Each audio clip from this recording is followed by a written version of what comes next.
na, isayin na natin. Unboxing na with flexing para mabilisan na lang. Actually mga bebs ko, matagal na dumating to. Beba, eto yan siya. Ganito yung appearance na marireceive nyo, as in talagang solid na solid. Pakita ko lang sa inyo. Solid yan oh, di ba? Tapos solid din to. Oh, solid na solid at talagang mabigat siya.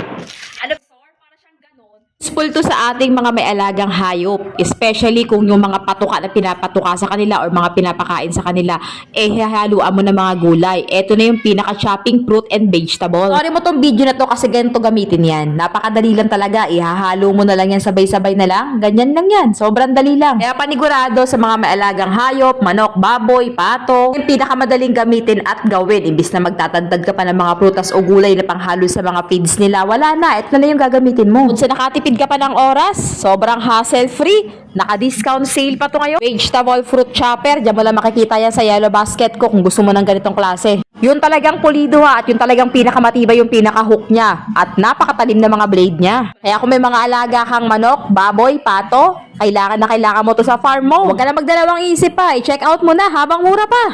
Napakadali lang.